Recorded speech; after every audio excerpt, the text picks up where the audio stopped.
Comienzo este video deseándoles que la bendición de Dios los siga abrigando siempre. En el último video estuvimos viendo la enfermedad del Parkinson más allá del temblor y pudimos desarrollar una dinámica basada en el concepto que la Organización Mundial de la Salud consagró en 1946 y que entró en vigor oficialmente en 1948, donde se asume que la salud es el estado de completo bienestar físico, mental y social, y no solamente la ausencia de afecciones o enfermedades. Es decir, que para poder hablar de salud, o en su defecto, para hablar del desequilibrio de la salud, a lo cual llaman enfermedad, la medicina debe abarcar la mente, el cuerpo y el entorno social de cada paciente.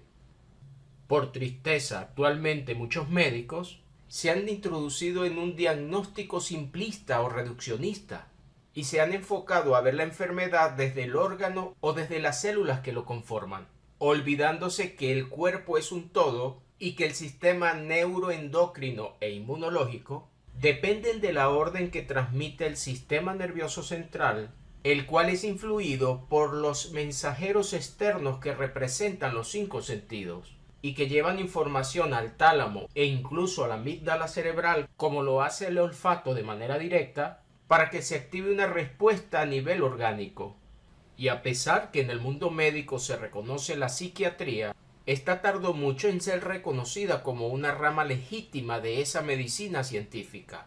Y en la medicina convencional muy pocas veces se habla del psique del paciente, lo cual ha generado una ola creciente en campos llamados medicina alternativa, que toman lo holístico en los tratamientos, pero muchas veces no se coordina con lo científico, al punto de encontrarse mucho misticismo e incluso empirismo en algunos aparentes terapeutas.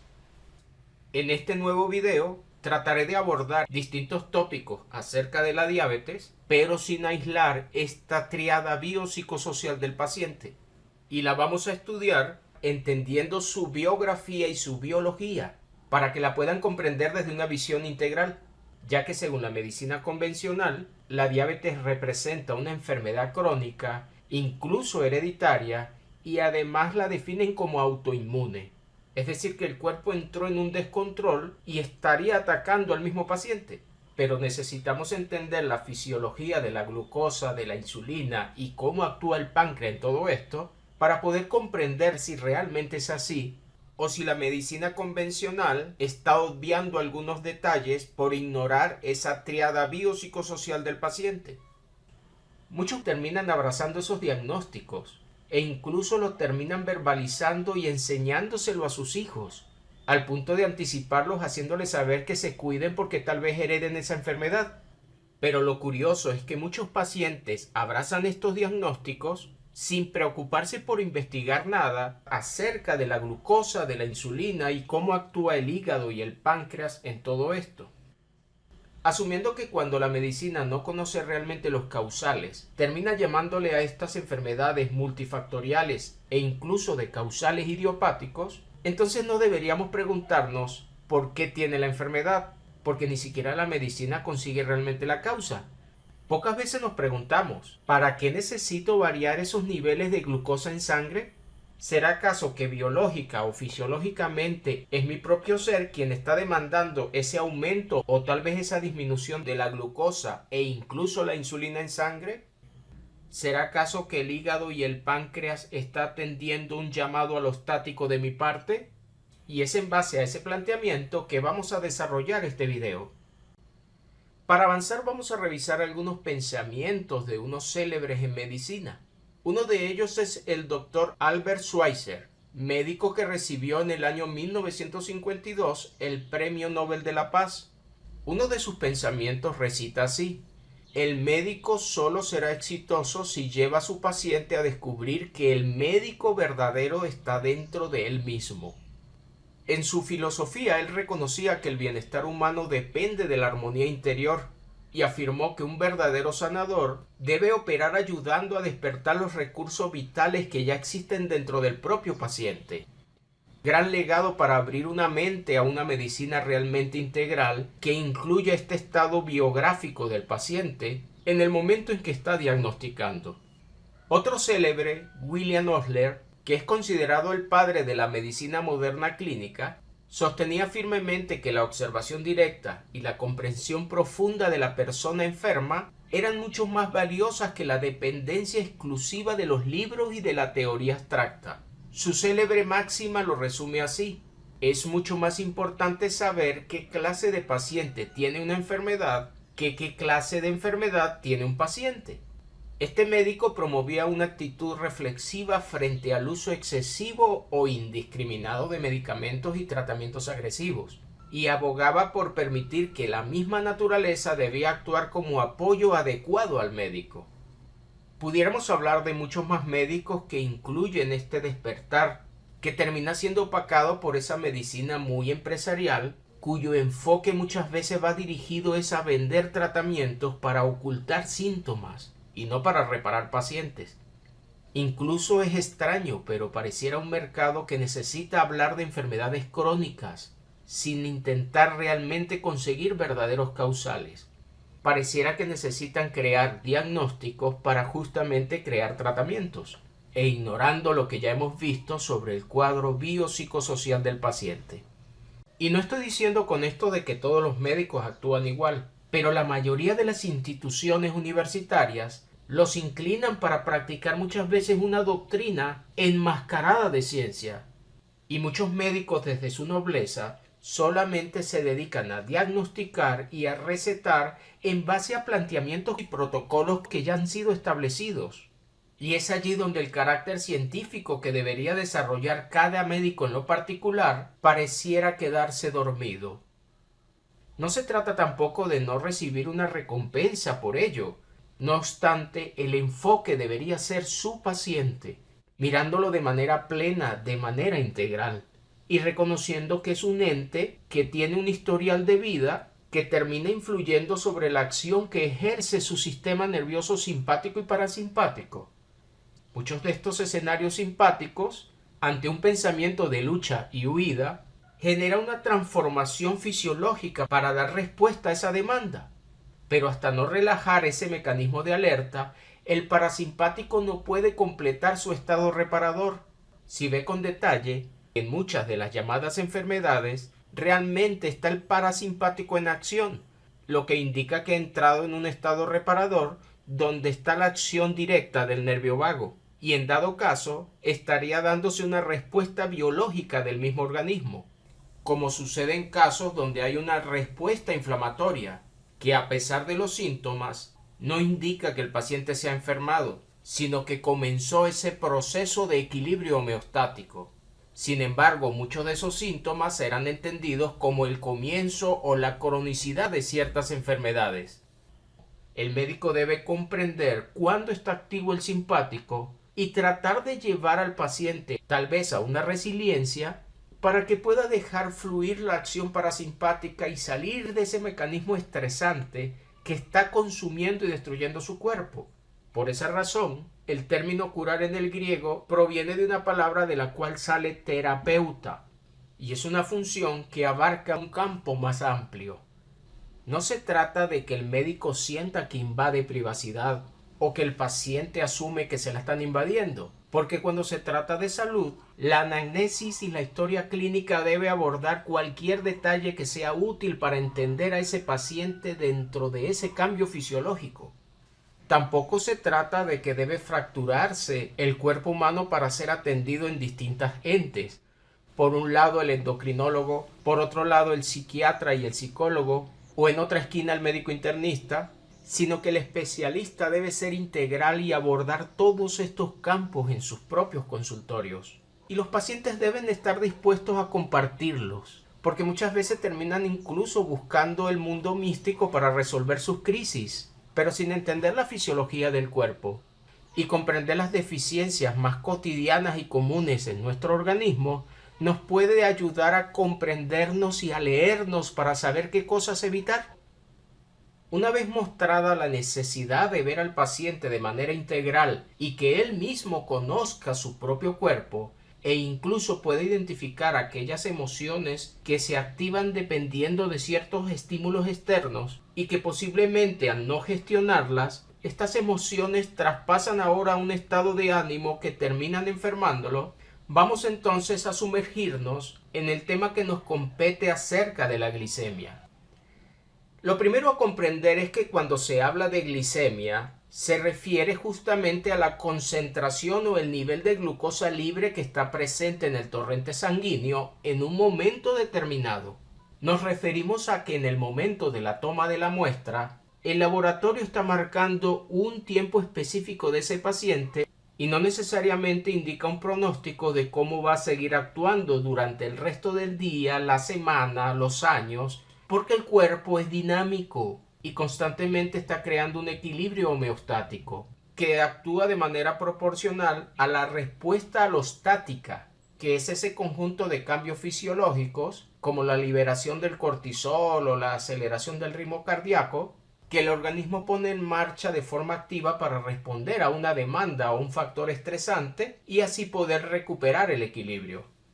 E incluso tiene relación con la carga alostática, que en términos técnicos se refiere a ese desgaste físico y biológico acumulado en el cuerpo cuando esas respuestas ante el estrés se repiten o se prolongan demasiado en el tiempo, lo que impide que haya una verdadera recuperación diaria. Cuando pensamos en la glucosa, una manera sencilla de entenderlo es que la sangre pasa a ser una especie de autopista del cuerpo y la glucosa es el combustible circulante que viaja continuamente por esa red para llegar a cada célula. El producto principal del uso de la glucosa es en resumen el ATP, que es utilizado justamente por cada célula como una especie de combustible para realizar cualquier trabajo biológico que requiera energía, como el movimiento donde se necesita energía para generar la contracción muscular. Una persona que no tuviera esa glucosa necesaria para producir la energía que se necesita para ese movimiento, caería simplemente en un shock hipoglicémico, lo que lo llevaría a debilitarse e incluso a desmayarse, porque es como querer arrancar un motor de un vehículo sin tener la energía necesaria. En esta gráfica podemos encontrar un poco más información sobre esa glucosa. Como hemos dicho, ella se encuentra a nivel sanguíneo, fuera justamente de la célula, en eso que llamamos el espacio extracelular, y necesita justamente entrar a esa célula para poder producir a nivel de la mitocondria lo que conocemos como ATP, adenosín trifosfato, que constituye justamente una fuente de energía. Como esa glucosa no puede atravesar esta membrana celular, justamente necesita unos transportadores llamados GLUT, y existen varios tipos dependiendo del tejido del órgano. El que se encarga justamente de transportar esa glucosa al músculo esquelético y al tejido adiposo es el denominado GLUT4, que es el único que necesita la llave de la insulina para poder transportar esa glucosa a nivel del músculo esquelético.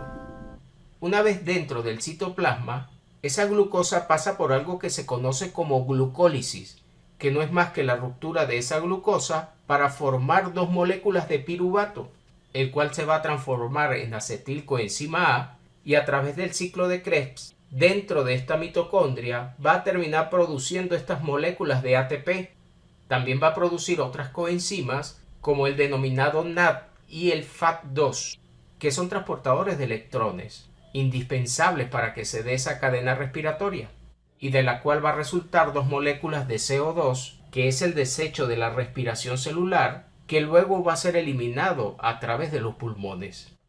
A nivel de otros órganos como el cerebro y el corazón, no se necesitan estos GLUT4. Allí existen otros tipos de transportadores llamados los GLUT1 y los GLUT2, y ellos no necesitan insulina para que traspasen la glucosa a nivel celular. Es muy necesario que tengan esto pendiente porque lo necesitamos conocer para poder entender cómo actúa la llamada diabetes. Según la medicina, el rango normal de esta glucosa en sangre en ayunas, su valor debería estar entre 70 y 99 miligramos sobre decilitros, que equivale casi a 1 gramo por litro. Esta es la medida usada normalmente en América Latina, Estados Unidos, Japón, pero en Europa, Canadá y otras regiones se mide en milimoles por litros. Y para llevar esta última medida a miligramos sobre decilitros se debe dividir entre 18. Así tendríamos que esos 70-99 miligramos sobre decilitros equivale a unos 3.9 a 5.5 milimoles sobre litros. Este es el promedio de medida basal estática que se espera conseguir cuando se hacen esos exámenes en ayuna. Cualquier rango entre los 100 y los 125 miligramos sobre decilitros, la medicina lo empieza a tomar como casos de prediabetes. Y ya por arriba de los 126 miligramos sobre decilitros, a partir de allí ya le llaman diabéticos. Pero esta medida basal es muy relativa y vamos a ver un poco el porqué y en dónde se está fallando en la toma de estas muestras. Lo primero a recordar es lo que ya hemos dicho, que esa prueba es una evaluación estática o basal en un momento determinado del día. Esto no implica que va a ser así durante las 24 horas, lo que nos da a entender que esta prueba está limitada por el tiempo y las circunstancias del momento de la toma de la muestra. Parte del por qué aumenta la glucosa es porque puede estar disminuida la cantidad de insulina en sangre, la cual es producida justamente por las células betas del páncreas. Pero esa insulina tiene una vida media en circulación que oscila entre los 4 y los 6 minutos, porque tiene una rápida depuración hepática y renal, lo que nos está indicando que esa prueba, que normalmente se hace en primeras horas de la mañana, nos está contando solamente 6 minutos del día de esa hormona. Pero ella puede variar el resto del día. Sería algo así como capturar una fotografía en un instante determinado del día. Medir esa insulina en un análisis de laboratorio tradicional equivale a congelar una milésima de segundo en un proceso que cambia segundo a segundo.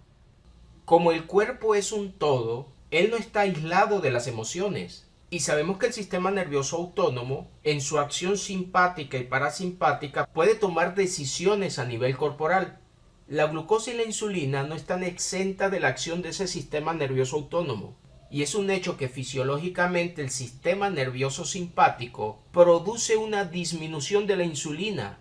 Y él es muy fácil activarlo en una situación de estrés o en una situación de lucha y de huida.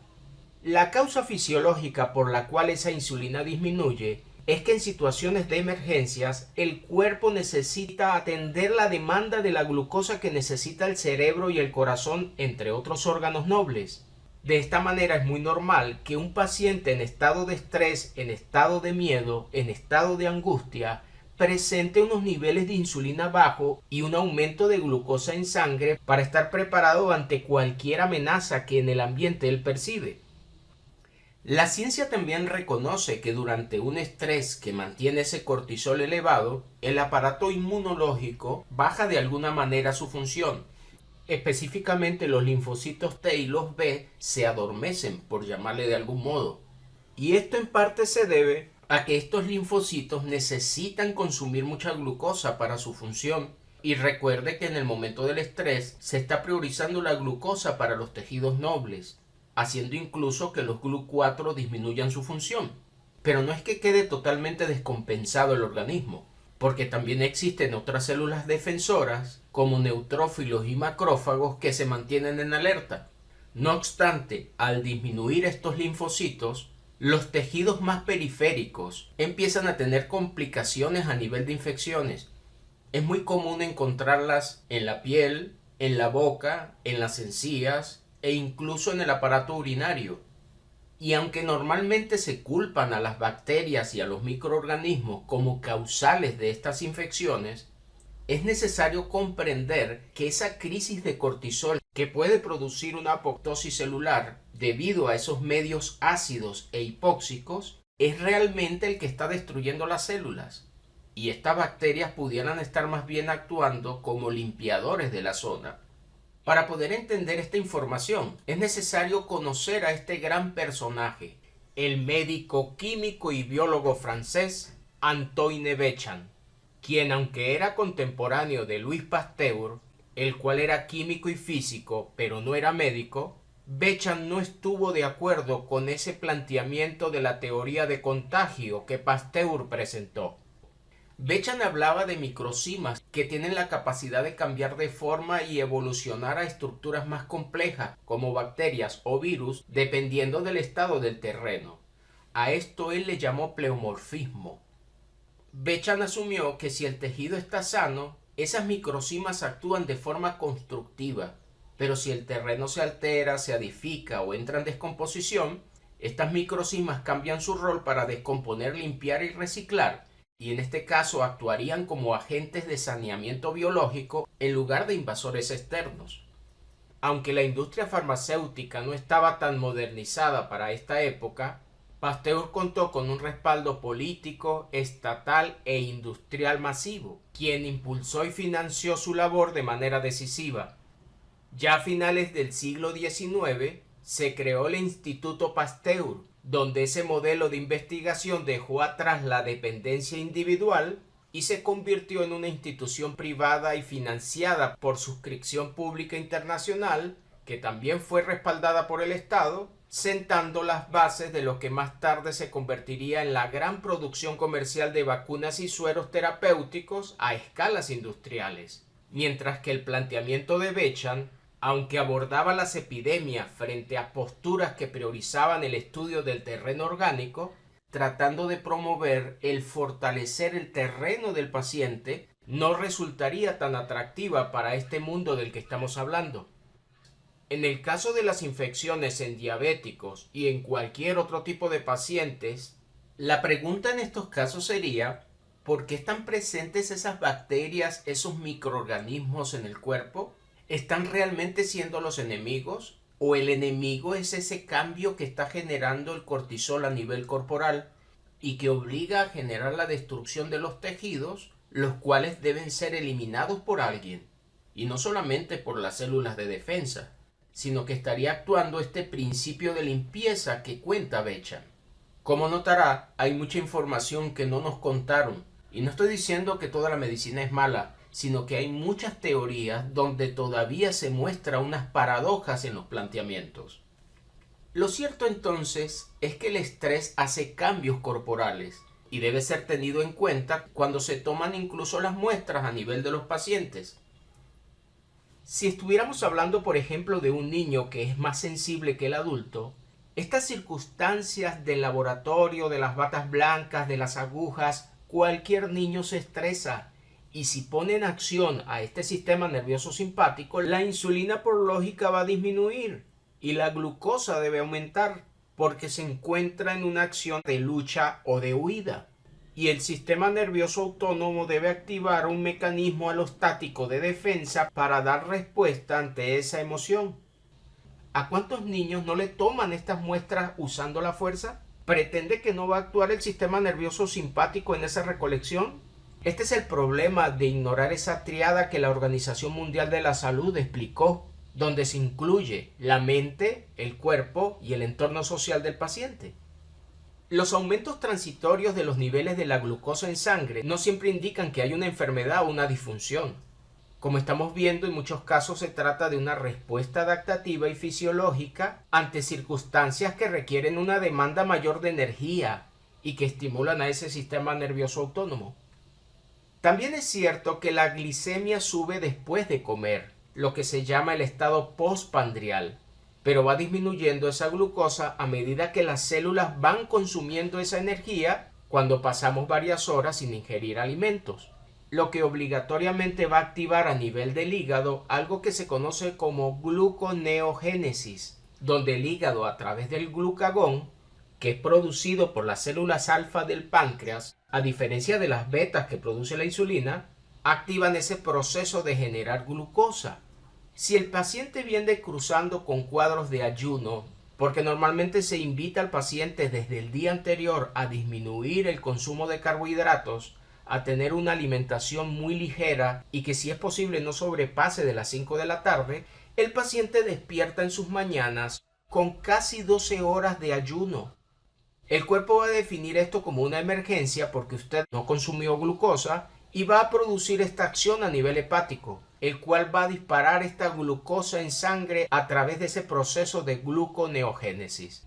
Y en el mismo momento en que es consumida glucosa para seguir tomando la muestra postprandial, el organismo le va a dar prioridad a esos órganos nobles de los que veníamos hablando, porque de alguna manera estaría en alerta ese simpático y los transportadores GLUT4 estarán bajando su función para poder resolver la crisis homeostática que generó ese ayuno.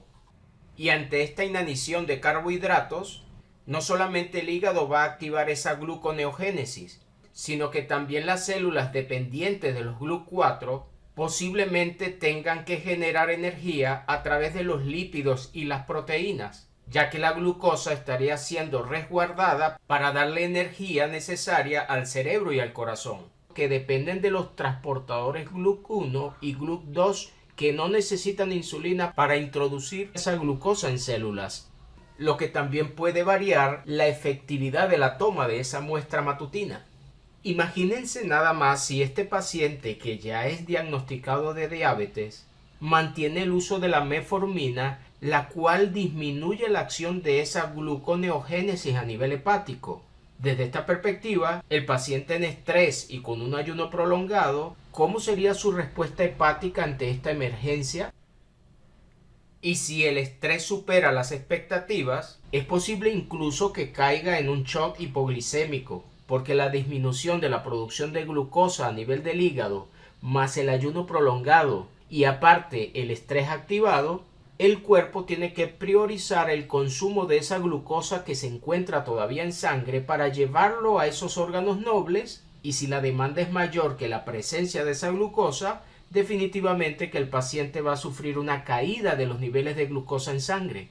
Si habrá escuchado, la mayoría de los pacientes diabéticos, por lo menos en odontología, deben ser atendidos en las primeras horas de la mañana bajo un estrés disminuido, e incluso se les recomienda venir desayunados antes de encontrarse con estos dramas que producen los sillones odontológicos, porque a pesar de tener glucosa elevada, en ese momento de miedos, el organismo le solicita esa glucosa presente para dar respuesta a ese miedo. Y si viene con todos estos antecedentes que le estoy marcando en cuanto a la inanición de carbohidratos, la activación de la gluconeogénesis, la necesidad de crear energía a través de lípidos, y aunado a esto le sumamos la metformina, es posible que el paciente caiga en estos shocks hipoglicémicos. También es una verdad que el ejercicio aeróbico moderado suele bajar la glucosa. Una simple caminata lo puede hacer. El paciente va a consumir esa glucosa en sangre para poder justamente darle energía a las células de ese músculo esquelético. Y si la persona está en ayuna, rápidamente se consumirá esa glucosa en sangre. Imaginen el caso de un paciente que para trasladarse a ese laboratorio tuvo que hacerlo caminando. Y aparte venía de un ayuno prolongado y luego se va a encontrar con el ambiente estresante que generan esas batas blancas. Esto complica la toma de la muestra. Por eso le hablo de que es muy relativo esos valores en sangre. En caso, por ejemplo, de ejercicios que ya son con deuda de oxígeno, lo que se conoce como ejercicios anaerobios, entre ellos podemos incluir el levantamiento de pesas o los que llaman los piques, que son máxima aceleración y carrera. En estos casos pasa algo diferente. Se produce más glucosa e incluso esos GLUT4 pueden llegar a no requerir insulina para poder mandar esa glucosa al músculo esquelético. El cuerpo es una máquina perfecta. Si la emergencia existe, no se necesita insulina. Si el simpático va a estar activo, no puede depender de la insulina, porque en dado caso no pudiera llegar esa glucosa a esos órganos nobles, lo que nos estaría dando a entender que la insulina daría mejores resultados en estados de descanso y de reposo, porque estaría en acción el sistema nervioso parasimpático y ya no la aceleración adrenérgica del sistema nervioso simpático. Pero ¿cuántos pacientes llegan realmente al laboratorio en estado parasimpático? Todos generan algún tipo de estrés y esto tiene que dar unos valores diferentes en sangre. La glucosa debería estar aumentada en cualquier tipo de acción donde haya una deuda de oxígeno, como la contracción muscular en ejercicios anaeróbicos, y de igual manera donde esté activo el miedo. De no haber suficiente reserva en sangre, es allí el problema, por no tener la energía suficiente para enfrentar esos momentos. La medicina convencional jamás ha negado que el estrés altera los niveles de glucosa y de insulina. Un miedo, una ira, un susto repentino o una ansiedad aguda activa esa respuesta de lucha o de huida que hemos hablado. el eje simpático adrenal, libera en esos momentos las catecolaminas a través de ese eje hipotálamo-hipófisis adrenal y justamente se eleva el nivel del cortisol. Vuelvo a recordarles, estas hormonas adrenérgicas bloquean temporalmente la acción de la insulina y movilizan esas reservas de energías hacia la sangre para asegurar que el cerebro y otros órganos nobles tengan suficiente combustible ante cualquier acción de emergencia. Hay algo que también se conoce como el fenómeno del alba, que se da entre las 4 y las 8 de la mañana.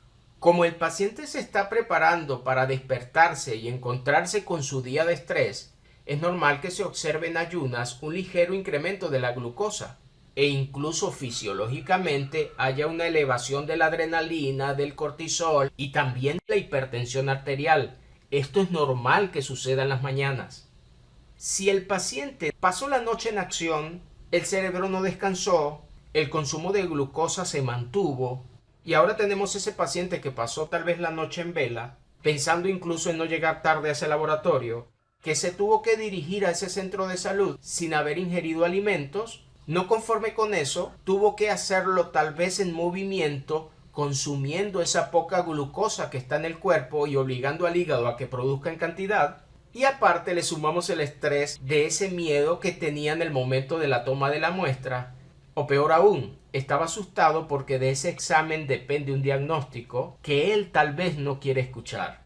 Está ejecutándose una acción simpática de esas poderosas. Y ahora aparece la hora de la muestra donde la insulina dura no más de 6 minutos. Por supuesto que van a haber unas lecturas estáticas, pero que no definen el día del paciente. Imagínense qué pasaría si este paciente tuvo una crisis emocional la noche anterior con su pareja, o que está pasando por estados de miedo, tal vez circunstancias laborales, posiblemente está próximo a ser despedido de su trabajo, posiblemente está en divorcio, posiblemente es un niño que sufre maltrato y abusos de alguien dentro de su familia. ¿Creen ustedes que van a tener esa glucosa basal en los niveles esperados por el laboratorio?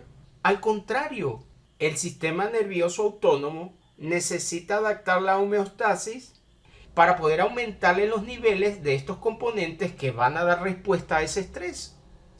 También es cierto que la glucosa es mayor en climas fríos. El cuerpo activa un mecanismo de termogénesis para poder regular esa temperatura corporal. Eso hace que se acelere el metabolismo hepático y que se movilice fuentes de glucosa para alimentar esa actividad muscular que ahora va a ser mayor, porque el paciente necesita más demanda de glucosa e incluso de oxígeno en estos climas fríos. Ahora capten muy bien, si un paciente viene de climas cálidos y de momento lo coloca usted en un clima frío y es allí donde se hace la prueba de laboratorio, los resultados nunca serán iguales. El cuerpo entrega una respuesta alostática para justamente compensar esa demanda. Cuando se toman las muestras sin tener en cuenta estos detalles de lo que estamos hablando, sin reconocer la biografía del paciente, la lectura basal en ese momento no es un medidor suficiente para declarar un diagnóstico o un pronóstico de diabetes, ya que ese resultado estático se obtuvo en un tubo de ensayo, pero no evaluando la dinámica y la fisiología del paciente. Por lo tanto, hay que tener en consideración estas variables que entran en el marco de lo fisiológico si desea tomar una prueba que sea más sólida y que aún así no precisamente está diciendo que el paciente es diabético por tener una glucosa elevada durante las mañanas. Al avanzar vamos a revisar qué pasa con aquellos pacientes que al repetirles pruebas durante el día sigue manteniendo esa glucosa elevada. Pero antes hablemos un poquito de cómo se llegó a conocer este término de glicemia. Esta palabra se compuso combinando dos raíces del griego clásico, glikis o glucus, que indica dulce, y el aima, que significa sangre. Por eso se define la glucosa como azúcar en sangre. El término glicemia es la palabra más predominante en la mayor parte de Hispanoamérica, mientras que en otros países como España prefieren la variante glucemia para seguir manteniendo el término glucosa en ese componente gramatical. A mediados del siglo XIX, la ciencia médica creía que los animales solo podían destruir o consumir nutrientes, Para ellos en esa época ningún animal era capaz de fabricar azúcar por sí mismo. Uno de los hombres más reconocidos en esta historia de la glucosa es Claude Bernard, quien decidió rastrear ese trayecto del azúcar en el cuerpo de los animales. Su análisis se basó en revisar esa sangre que entraba al hígado a través de la vena porta y luego evaluar la que salía de él a través de la vena hepática. Para estos experimentos utilizó a los perros. Bernard descubrió algo inesperado. En animales sometidos a un ayuno estricto y que no habían ingerido carbohidratos, la sangre que salía del hígado seguía teniendo niveles significativos de glucosa.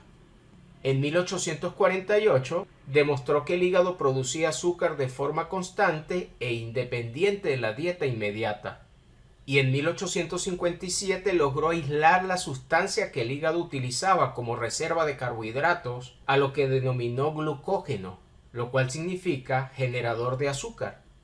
Al observar que esa concentración de azúcar se mantenía en sangre en rangos estrechos y constantes para alimentar a los tejidos, Bernard comprendió que la sangre actúa como un medio interno que protege a los órganos del entorno exterior.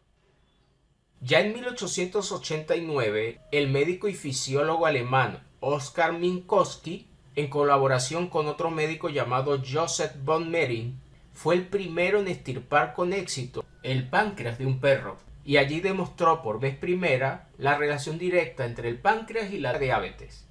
Días después de la cirugía notaron lo siguiente: el perro orinaba de manera excesiva y constante, y las moscas eran atraídas por el azúcar, que se empezó a agrupar en esos charcos de la orina del animal. Al analizar esta orina, Minkowski descubrió que estaba llena de azúcar, a lo que se le conoce como glucosuria. En conclusión, el perro había desarrollado los síntomas clásicos de una diabetes mellitus al no tener páncreas, y sería lo que hoy conocemos como diabetes tipo 1, aunque se debe tener en cuenta que el perro ya no tenía páncreas, a diferencia del paciente con diabetes. Como en 1889 no existía todavía la insulina para tratar a este animal, el cuerpo de los perros no pudo procesar esa glucosa en sangre y solamente sobrevivieron entre 10 días y 3 semanas. Ya el término diabetes proviene del griego antiguo y fue acuñado por el médico Areteo de Capadocia en el siglo II después de Cristo. Y este término diabetes realmente es una palabra compuesta por dia, que indica el canal o a través de, y el bainein, que indica caminar o pasar, lo que estaría dando a entender que diabetes es igual a pasar a través de, y estaría haciendo referencia a ese flujo constante de líquido que pasaba a través del cuerpo para terminar en la orina. En la antigüedad, esa enfermedad se definió de la siguiente manera: un derretimiento de la carne y los miembros en la orina. El curso es hacia la muerte rápida. El agua fluye sin parar y los pacientes nunca dejan de beber. Así lo asumió Areteo de Capadocia. Ellos creían que los tejidos del cuerpo, es decir, los músculos y la grasa, se disolvían literalmente dentro del torrente sanguíneo y se expulsaban por las vías urinarias. Ya en el siglo XVII, el único indicador del diagnóstico era la orina. Más o menos en el siglo VI después de Cristo, médicos de la India llamaron a esta enfermedad la orina de miel, al notar que las hormigas se amontonaban en esa orina de los pacientes. En 1674, Thomas Willings, un médico inglés, probó la orina de sus pacientes deshidratados y la describió maravillosamente dulce, como si contuviera miel o azúcar. Y fue aquí donde se le acuña ese término mellitus, que en el latín indica miel. Durante esa época la medicina pensaba que era un trastorno puramente renal. Creían que los riñones habían perdido su capacidad de filtrar o de retener agua y las sustancias nutritivas del cuerpo. Hacia finales del siglo XVIII, el médico Matthew Dobson logró hacer un experimento cuando evaporó la orina de un paciente diabético y descubrió que dejaba un residuo sólido blanco idéntico al azúcar de caña. También notó que el plasma de la sangre de estos pacientes tenía un sabor ligeramente dulce. Sin embargo, no se lo atribuyó ni a la sangre ni al páncreas, sino pensó que esa diabetes era una indigestión masiva. que el estómago era el que se encargaba de transformar la comida en azúcar demasiado rápido y los riñones simplemente la expulsaban. Como estarán notando, el concepto de glucosa, glicemia, azúcar o su alteración en lo que llaman diabetes ha venido teniendo una evolución a lo largo de la historia y ha ido desde ser vista como una enfermedad de esa sed insaciable donde el cuerpo se derrite en la orina, como lo pensaban los antiguos en Grecia y Roma, los cuales ante este síntoma culpaban a los riñones y a la vejiga, hasta pasar por esta segunda etapa que vimos en el siglo XVII y XVIII, donde le llamaron la orina de miel, y de allí el término diabetes mellitus, donde asumían que había una fuga incontrolable de glucosa por los riñones, y ese riñón junto con el estómago eran los órganos a los cuales culpaban. Y finalmente en el siglo XIX, donde pensaron que era un fallo metabólico donde el hígado y el páncreas no regulaban el azúcar en sangre, y aquí ya se enfocan de manera más directa en el páncreas y en el hígado. A pesar de todo lo visto, es en los 2 últimos siglos donde se ha hablado más de esta enfermedad y le han catalogado como crónica. Pero la Tierra no tiene de existencia 2 siglos. Y uno se preguntaría, ¿cómo se medía realmente o cómo se trataba esa diabetes en esa cantidad de siglos previos a que estos descubrimientos se hicieran? ¿Cuál es el principio real del aumento de glucosa en sangre? Si hemos visto que esa glucosa es una fuente de energía y que durante las mañanas tiene un pico de elevación, al igual que en distintas acciones de estrés, es curioso que la medicina alopática comprenda muy bien que el estrés puede hacerse crónico e incluso es asumido como una enfermedad de nuestros tiempos, pero qué curioso es que no piensen que el simpático pueda mantener una acción reincidente en esa cronicidad que vive el paciente. Es paradójico pensar que se abrace la cronicidad de ese estrés, pero no se abrace la cronicidad de esa glicemia elevada para responder a ese estrés. Como hemos dicho, el organismo responde a una información que viene del sistema límbico, pero ese sistema límbico actúa en base a lo que transmiten los 5 sentidos. Así que no podemos dejar de involucrar ese medio externo del paciente que llega a sus pensamientos y que hace que se active todo este funcionamiento a nivel orgánico, con la finalidad de crear ese equilibrio homeostático e incluso dar respuesta en ciertas situaciones de miedo, de lucha e incluso de huida. La orden inicial parece partir del hipotálamo, que funciona como un centro de control maestro del organismo y que puede enviar impulsos eléctricos a través de la médula espinal para que se active justamente esas neuronas que van a tener relación con el sistema nervioso simpático, las cuales van a estimular las glándulas suprarrenales para que liberen adrenalina masivamente en la sangre. Y también van a enviar a las terminaciones nerviosas directas hacia el páncreas.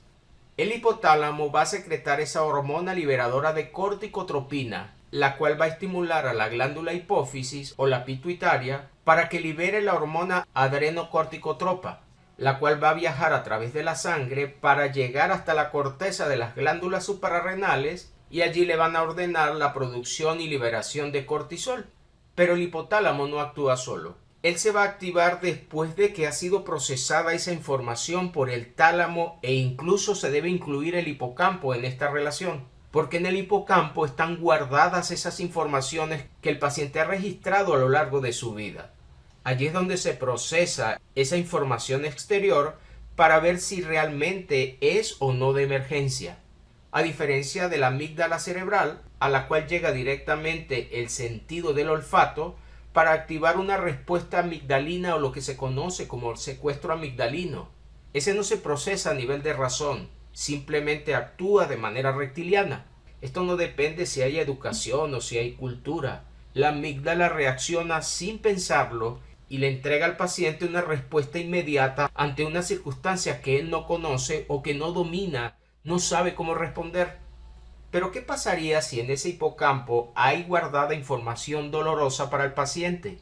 Y cada vez que llegan estos estímulos externos a través de la vista, del gusto, del tacto, del oído, el paciente lo relaciona con una circunstancia de dolor, de tristeza o de peligro que tiene guardada en esa caja de información. Por deducción lógica, el organismo será puesto en alerta el sistema nervioso central va a recibir esta información del individuo y lo transformará en una especie de petición para colocar en alerta a ese sistema, dando respuesta a lo que el paciente está solicitando. Veamos un ejemplo claro. Imaginemos a un soldado. Le han anunciado que viene una guerra. Todavía esa guerra no está en su presente, pero tiene que prepararse para ella. En ese momento, el pensamiento de alerta de ese soldado preparará el cuerpo para el momento en que llegue el enemigo. Como la glucosa es fuente de energía y se necesita justamente para la acción, el sistema nervioso simpático va a disminuir la acción de la insulina para poder mantener glucosa en sangre y así dar respuesta a la hora que llegue el enemigo. No obstante, pasan los días, el soldado se coloca en alerta, pero no ha llegado la guerra. Eso hará que esa glucosa en sangre sea eliminada a través de la orina y es allí donde vemos la poliuria. Cuando se satura de glucosa el riñón, es donde se activa esa orina excesiva. Al día siguiente ese soldado vuelve a despertar y vuelve a poner en alerta al organismo. Como es una acción simpática y no va a desarrollar todavía la acción, los GLUT4 que dependen de esa llave de la insulina para meter hacia la célula esa glucosa van a estar en hipofunción, porque el músculo esquelético todavía no necesita moverse. La glucosa va a ser mantenida en sangre para ayudar a esos órganos nobles como el cerebro y el corazón y mantenerlos llenos de esa energía llamada glucosa. El tejido esquelético que depende de esa insulina va a empezar a procesar energía a través de la grasa y de las proteínas que están dentro de esa misma célula. En este caso, el ciclo de Krebs ya no usará glucosa porque ella está esperando a nivel sanguíneo para ser usada en los órganos que tienen prioridad como el cerebro y el corazón, sino que dentro de la mitocondria ese ATP que necesita lo formará de las grasas y de las proteínas. Puede que haya alguna introducción de glucosa a través de los GLUT4, pero ya no sería por la llave precisa de una insulina madura, sino que es posible que esté utilizando una proinsulina que no es una insulina en sí madura, sino que tiene una efectividad menor entre el 5 y el 10% cuando máximo. El hecho de que estén elevadas no indica necesariamente que se trata de una resistencia a la insulina, sino que el páncreas está produciendo estas insulinas inmaduras o proinsulinas, tal vez por dos opciones básicas que se me ocurren en el momento. Una es para que esos GLUT4 no capten toda la glucosa que está en el torrente sanguíneo para transportarlo al músculo esquelético, ya que el paciente está en alerta. Y la posible segunda opción es que después de un estrés agudo, donde la insulina ha estado disminuida y la acción de las células betas del páncreas también, llega el momento en que ante ese desequilibrio homeostático, el páncreas vuelve a arrancar y empieza a producir estas proinsulinas inmaduras. Si no se utiliza una prueba contundente, puede darse un mal diagnóstico de hiperinsulinemia o un mal diagnóstico de resistencia a la insulina. Cuando se haga presente realmente este agresor, aunque el soldado esté en acción simpática y la insulina esté disminuida porque así es desde la fisiología, la contracción muscular hará que esa glucosa sea transportada por los GLUT4 aunque no exista insulina. Si se evaluara a este soldado en ese momento de alerta, posiblemente el resultado sería compatible con una diabetes tipo 2. Cuando llega la guerra, allí el soldado consumiría esa energía y el hígado se pondría en acción para seguir produciendo a través de la gluconeogénesis más glucosa y por ende más energía. Si el paciente no tuviera esta capacidad, no resistiría de pie en la guerra. Sus reservas de glucosa disminuirían y caería entonces en un shock hipoglicémico. Esto sería la fisiología normal de un paciente en alerta o de un paciente en acción, como en este caso del soldado que estamos hablando. En el caso de un paciente que no es soldado, el hipocampo también puede tener información guardada que puede ser dolorosa e incluso que cause terror. Pacientes que crecieron en hogares agresivos, donde no pudieron defenderse de esos agresores, posiblemente sus mismos padres, que la orden siempre fue aceptar esos maltratos tal vez.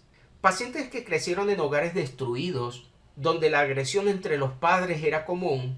Pacientes que crecieron abandonados incluso, que tuvieron que ver desde pequeño una vida que resulta dura y que pudiéramos decir que no era tan dulce.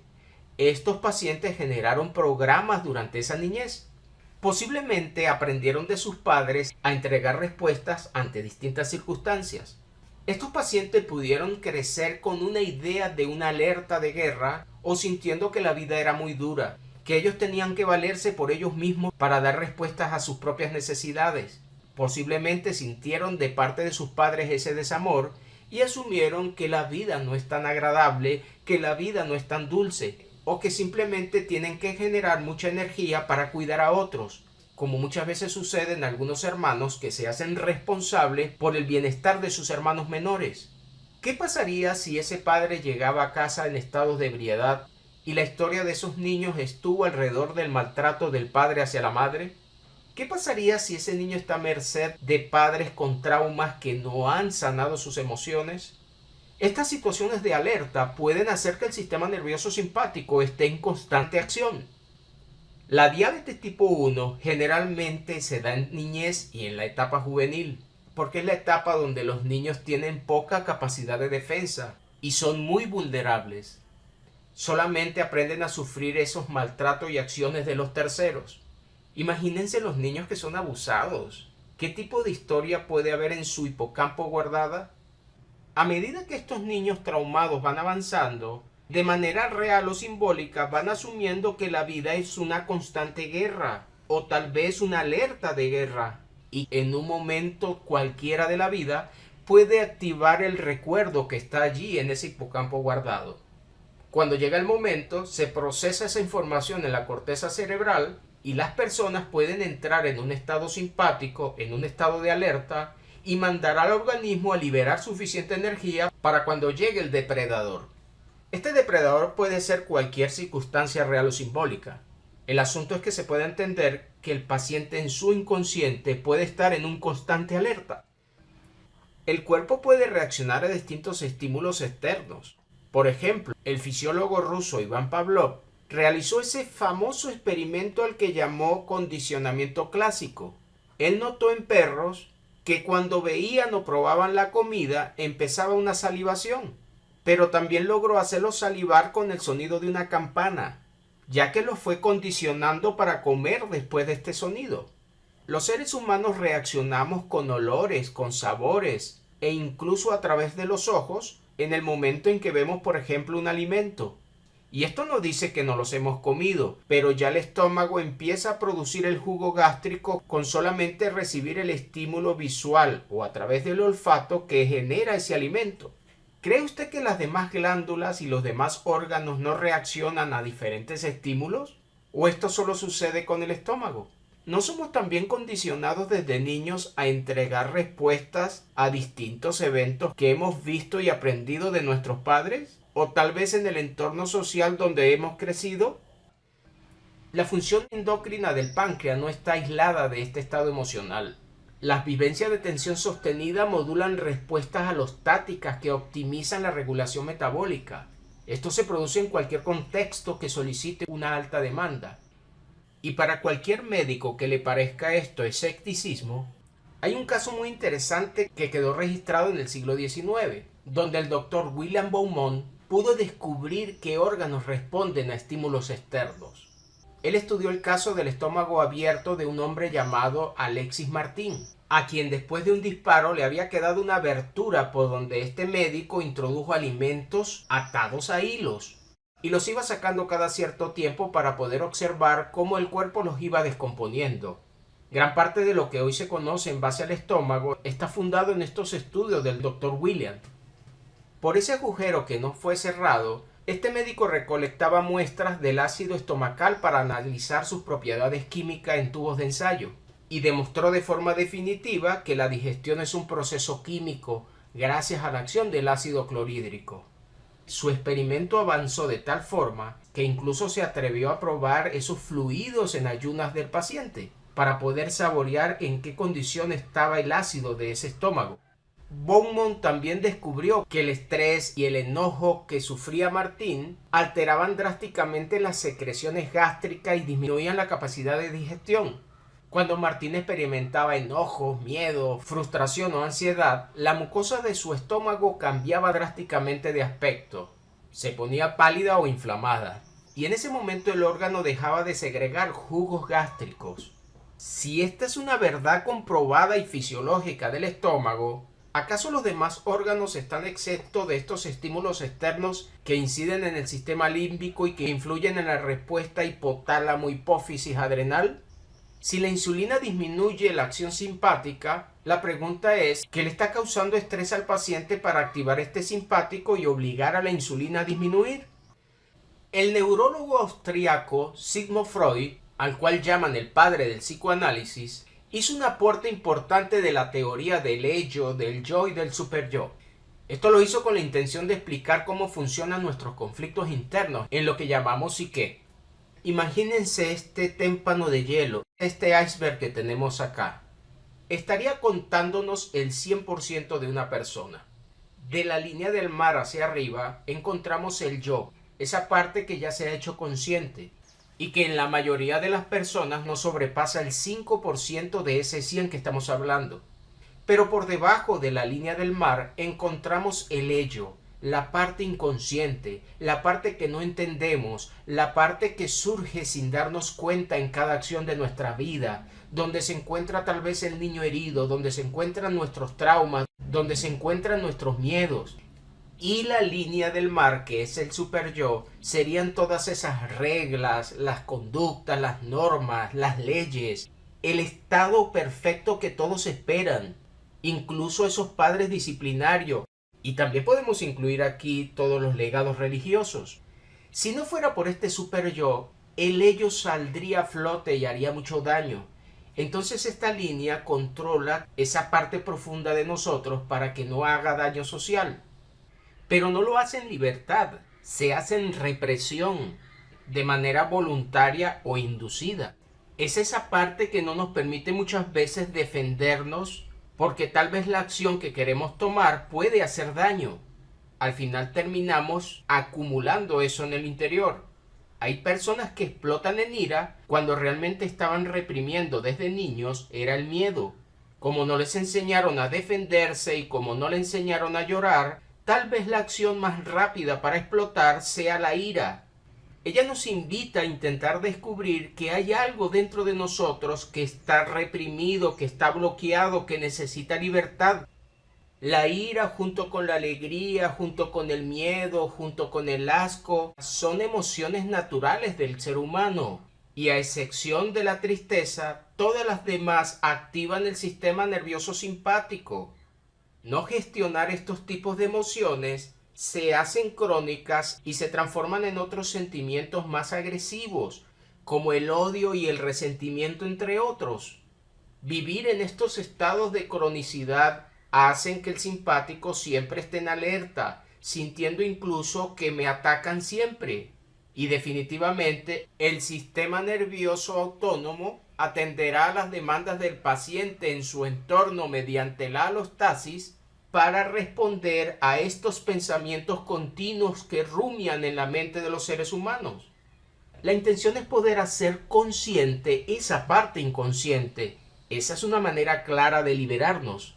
E incluso usted puede notar en Efesios 4, 22 y 23 que es a lo que nos invita el Señor a través del escrito del apóstol Pablo, al mandarnos a despojar de ese viejo hombre que está viciado conforme a deseos engañosos, para renovarnos en el espíritu de nuestra mente. Dios no se alejó de esta verdad, siempre nos ha invitado a restaurar el pensamiento, a transformarlo, a dejar a un lado esa vana manera de vivir que aprendimos incluso de nuestros padres, como lo dice el apóstol Pedro. Otro que utilizó un iceberg en sus escritos fue el famoso psicólogo y escritor John Gray, quien en su libro Conoce tus sentimientos, mejora tus relaciones, asumió que en lo más profundo de nosotros se encuentra el amor, pero está reprimido, y justamente presentó todas esas represiones que desde niños nos enseñaron a guardar. La primera a mostrar es la rabia, luego la tristeza, el miedo y por último la culpa. Para poder encontrar esa profundidad del amor, es necesario desprendernos de cada una de estas emociones. En ese libro de autoayuda, entregó muchos métodos y uno de ellos muy conocido es la Carta del Amor, la cual comienza a escribirse desde esa rabia sin tanto protocolo y formalismo. A medida que vamos escribiendo y desprendiéndonos de ella, Poco a poco nos vamos dando cuenta que aparece ese daño o tristeza que nos hicieron, luego el miedo, para avanzar a la culpa, y cuando menos nos damos cuenta estamos escribiendo la verdad de nuestro amor. Pero hay que desprendernos de esas represiones que nos enseñaron desde niño a guardar. Esta carta se debe hacer para todas esas personas que se me ocurran, empezando por nuestros padres, nuestros hermanos, familiares, con todos aquellos que hemos compartido desde la niñez, porque fue allí donde justamente nos enseñaron a reprimir. De no entenderlo y de no liberarlo, estos sentimientos nos seguirán acompañando de por vida y serán parte del motivo de nuestras enfermedades. Pero esta carta no debe hacerse pensando en que la va a leer esa persona a la cual estoy escribiendo, porque es para liberarnos nosotros en el adentro. La mejor recomendación al final de escribirlas es poderla volver a releer para entendernos, para que el cerebro genere una resiliencia y sienta que se ha desprendido de esa emoción. Si la hace pensando en que la va a leer la persona a la cual escribe, la carta va a quedar viciada. Otras terapias han sido inventadas en la historia. En 1950 y 1960, Fritz Perls mostró la técnica de la silla vacía, que consiste justamente en colocar frente a nosotros una silla y traer a esa silla en nuestras mentes a esa persona a la cual le quiero expresar toda la molestia que siento. El cerebro muchas veces no entiende lo real y lo simbólico, y para él realmente se peleó con esa persona que traje a la mente. Se dice que Fritz Perls se inspiró en el psicodrama de Jacob Levi Moreno, quien usaba estas técnicas dramáticas similares años antes. Lo importante es que estas técnicas nos invitan a desprendernos de aquello que tenemos guardado y que tal vez nunca le pudimos decir a esos seres queridos, o bien por miedo, o bien por rencor. Para lograr la empatía y completar el perdón, se hace necesario también que nos sentemos en el lugar de la silla de esa persona que trajimos a juicio en nuestras mentes, y por un momento tratamos de hablar de parte de ellos para poderlos entender, ya que muchas de nuestras emociones quedaron guardadas fue de niño y no comprendíamos la mente del otro que me estaba disciplinando, pero en nuestra nueva condición de adulto pudiéramos comprenderlos aún mejor y lograr esa resiliencia de ese recuerdo guardado que no podíamos entender para ese momento. Sin perdón propio y sin perdón hacia los demás, es complicado liberarnos de esas emociones guardadas. Si vamos más a lo profundo, un psicólogo clínico francés llamado Marc Fletcher en el siglo XX fue más allá de lo convencional al proponer el concepto de proyecto sentido, donde planteó que todo ser humano es concebido bajo un proyecto o una intención, ya sea de manera consciente o inconsciente por parte de sus padres. Él asumió que este periodo clave abarca desde unos 9 meses antes de la concepción hasta los primeros 3 años de vida. El niño está siendo de alguna manera sembrado desde el vientre de su mamá y ella es la que está entregando de alguna manera su proyecto que tal vez compartió con el padre de ese niño. Durante los 9 meses de embarazo, ese feto tiene una relación directa con la madre.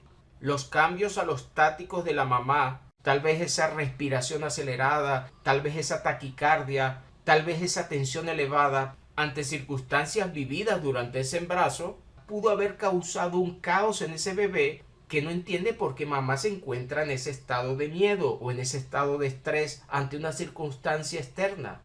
Y él puede ya durante esos 9 meses recibir algún tipo de programa de parte de la madre. Este psicólogo da a entender que aquello que solemos llamar enfermedades crónicas hereditarias no es más que el efecto del proyecto sentido que los padres transmitieron, e incluso va más allá porque esos padres traen un drama generacional de sus propios padres, de sus abuelos, y sin darse cuenta las nuevas generaciones lo reciben a través incluso del verbo de esos padres. No podemos ignorar ningún detalle cuando estamos hablando de una salud que exige evaluar el entorno biopsicosocial del paciente. Según los datos de la Federación Internacional de Diabetes, el país con más prevalencia de diabetes tipo 2 en personas adultas es Pakistán. Esto no es casualidad. Aproximadamente tienen un 30% de diabetes en esa población adulta. pero también es cierto que la cultura en Pakistán es de sometimiento colectivo. La voluntad de los individuos, especialmente de los jóvenes y de las mujeres, queda subordinada a la decisión del clan o de la familia extensa. Las decisiones vitales como el matrimonio, el estilo de vida, no se basan en la autonomía personal, sino en la obediencia a una estructura de poder. Imagínense lo que implica tener que casarse con alguien que ni conocen o que tal vez no aman, y tener que darle hijos y vivir con ellos en esa insatisfacción del amor. Es como vivir en una guerra o en una alerta continua.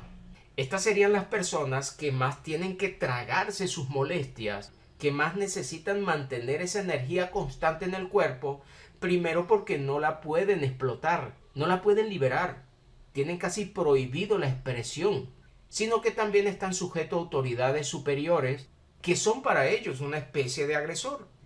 Mientras que cuando hablamos de casos de diabetes tipo 1 en niños, la población que más tiene estos niveles elevados es Finlandia.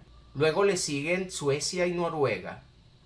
Curiosamente, estos países comparten algunos escenarios parecidos. Tienen inviernos extensos, donde hay escasez de luz invernal, y durante varias semanas parece que su día fuera noche, lo que los obliga a tener una cultura de aislamiento social, donde los padres le enseñan a tener una regulación emocional interna desde niños. Esto de pasar mucho tiempo en sus casas les genera un silencio y una concentración obligatoria. Culturalmente el valor de Finlandia es la introversión, el estoicismo, y esta reserva emocional obliga a las personas a procesar el estrés sin poder realizar ninguna catarsis verbal o una expresión externa constante porque no se relacionan mucho con el afuera debido a esta necesidad de permanecer en casa ante estos tipos de climas y de escenarios ambientales. Se enseña mucho a estos niños a tener una resiliencia tenaz para aumentar esa capacidad de seguir adelante y resistir cuando la situación es extremadamente difícil o parece insostenible. Llegan a tener también un coraje muy estoico. Afrontan los problemas sin quejarse, manteniendo la compostura y la firmeza frente a la adversidad. Tienen que actuar con una voluntad de hierro, especialmente cuando las probabilidades de éxito son mínimas o el entorno es hostil, ya que tienen que soportar inviernos extremos y situaciones límites. Estudios epidemiológicos en poblaciones nórdicas vinculan una sobrecarga de estrés infantil. Finlandia, al ser una sociedad altamente desarrollada, pero caracterizada por una baja densidad poblacional, por climas extremos e inviernos de prolongada oscuridad, fomentan las dinámicas donde la familia y los menores pasan largos periodos confinados en esos espacios interiores. La exigencia de ese rendimiento y la precisión por la perfección individual generan tasas significativas de estrés crónico, problemas de salud mental subclínicos y una vivencia de encierro indirecto desde la infancia. Estas son condiciones claras para elevar glucosa en sangre y para disminuir la insulina en medio de esas circunstancias simpáticas a las que están obligados a mantenerse constantemente en reincidencia. Desde el modelo biopsicosocial, la hiperglicemia no es un error aislado del metabolismo, sino la traducción orgánica de un cuerpo que moviliza energía de reservas para poder mantenerse en pie frente a entornos fríos, solitarios, exigentes o psicológicamente demandantes.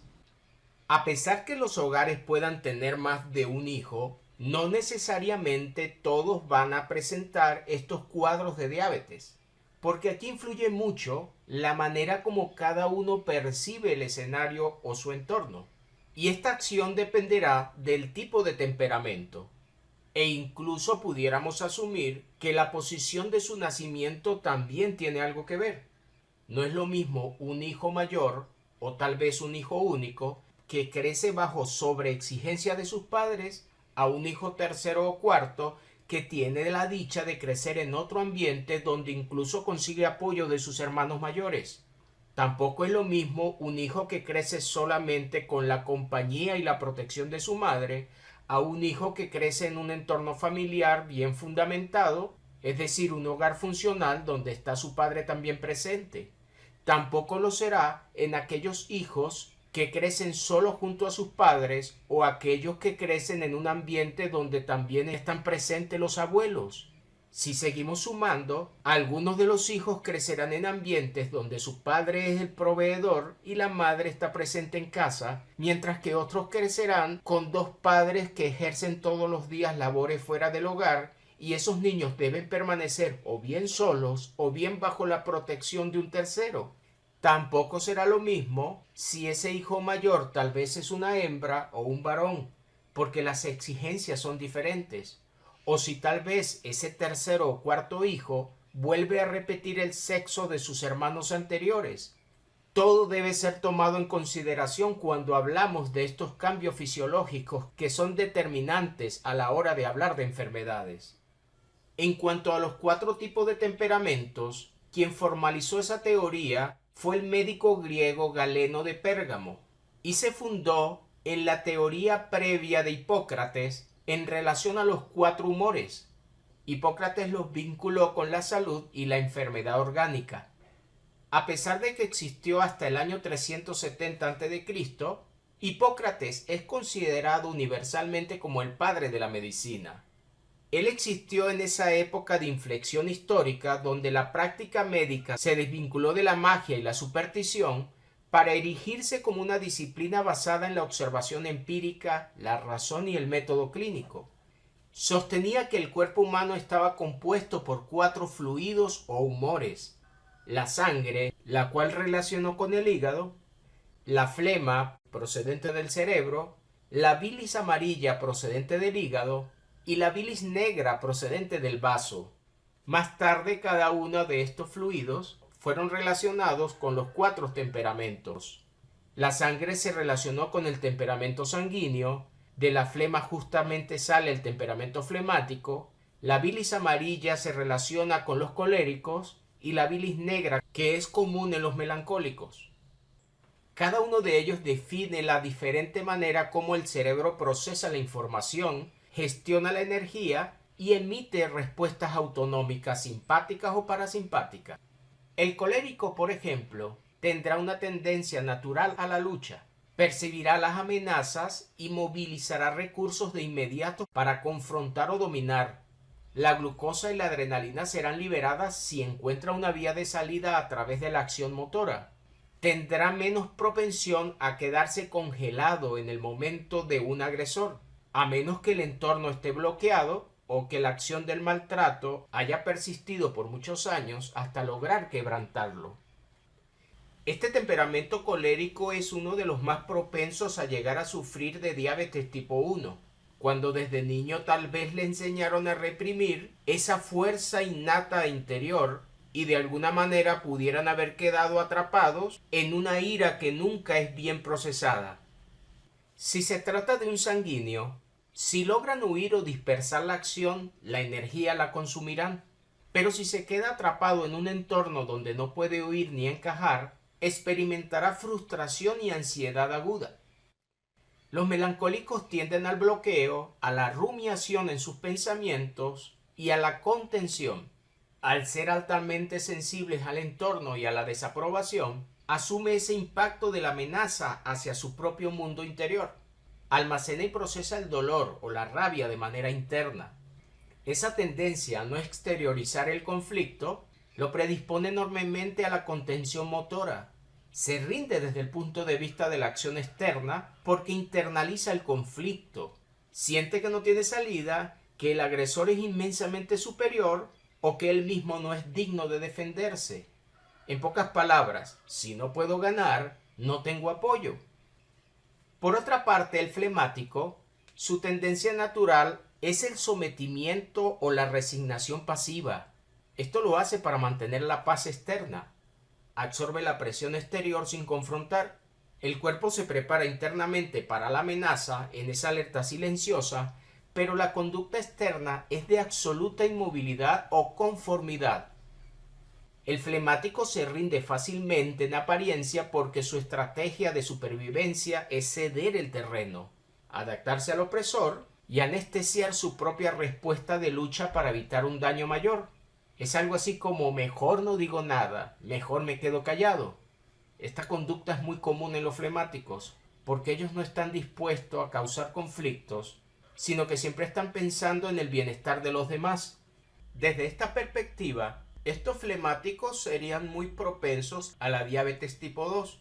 Y después de ellos estarían los melancólicos muy sensibles que se encuentran atrapados en un entorno hostil ineludible, como un hogar opresivo, dinámica de abuso, padres sumamente críticos o exigentes. Estos pueden activar de forma temprana y radical el reflejo de ese congelamiento ante lo que consideran un agresor. Su sistema orgánico moviliza una carga masiva de glucosa y catecolaminas para una acción que casi nunca ejecuta. La impotencia sostenida genera un estado simpático que se encuentra oculto pero que es permanente. Esto va a alterar su pH tisular debido a que ese cortisol activa mucha acidez y por deducción lógica va a haber una apoptosis de las células betas del páncreas. Un temperamento flemático melancólico que lleva años tragándose sus frustraciones, soportando tal vez un entorno laboral, una pareja tóxica, donde siente que no puede cambiar las cosas y que algunas veces piensa que no tiene salida porque la prioridad para él es el amor a la familia, estos serían muy propensos a desarrollar esa diabetes tipo 2. Acumula glucosa pero no la consume. El cuerpo solamente estará cumpliendo esa orden de supervivencia ante una vida percibida como una trampa ineludible. Mientras que hemos dicho que el diabético tipo 1 desde niño aprendió a ceder hacia ese tipo de estrés que percibe.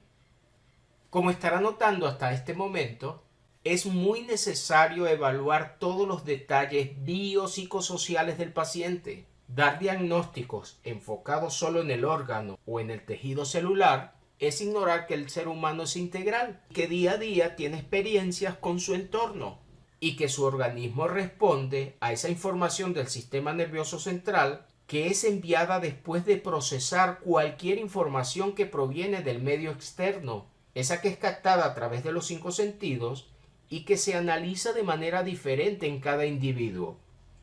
No todos van a desarrollar la misma enfermedad en el mismo ambiente, porque como estamos viendo, cada uno tiene una manera particular y diferente de reaccionar dependiendo de su temperamento e incluso dependiendo de la manera como sus padres le ayuden a gestionar ciertas emociones.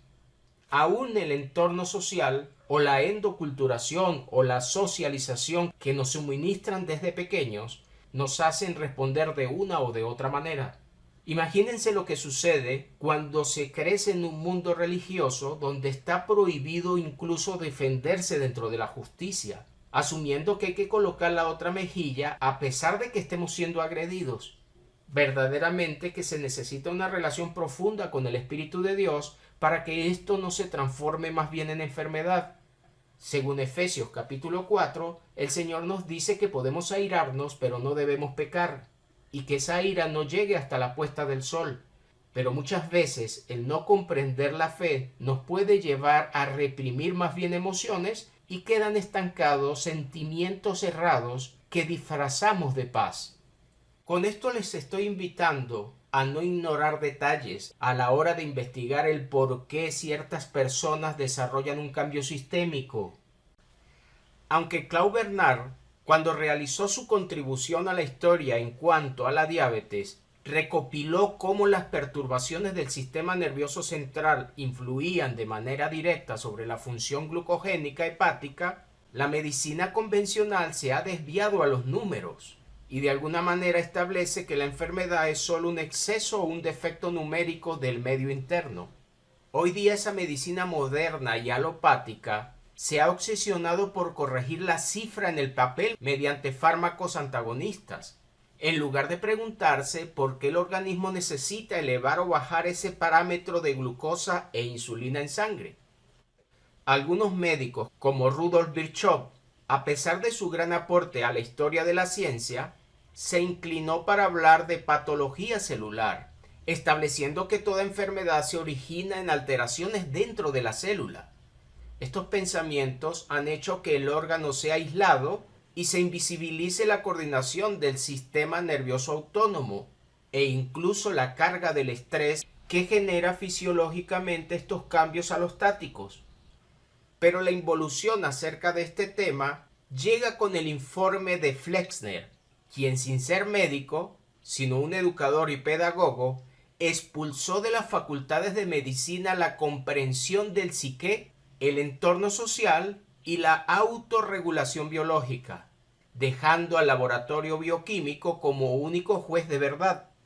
El informe Flexner impuso un modelo epistemológico profundamente reduccionista y mecanicista. Otros médicos, como Jorge Engel, quien era psicoanalista estadounidense, cambió para siempre la forma en que la medicina comprende la salud y la enfermedad. En 1977 publica un artículo sobre la necesidad de un nuevo modelo médico que lograra un desafío a la biomedicina. En su trabajo formuló un modelo biopsicosocial, cuestionando directamente el paradigma reduccionista dominante de la ciencia médica. Engel no rechazaba la biología ni la eficacia de la medicina para tratar emergencias o infecciones, y asumía que esa medicina tradicional padecía de dos grandes sesgos. El primero era la crítica del reduccionismo, ya que en ese momento la medicina asumía que todas las enfermedades, sin excepción, podían explicarse únicamente por desviaciones bioquímicas o moleculares. Y el segundo sesgo a criticar era el dualismo, es decir, mente y cuerpo, porque dicha medicina sesgada mantenía la separación cartesiana entre el psique y el soma, es decir, el cuerpo, dejando los factores emocionales como algo irrelevante y secundario. Engel argumentaba que un cambio en un marcador biológico no equivale automáticamente a estar enfermo, ni tampoco la normalización de los valores en un laboratorio significa que el paciente esté sano.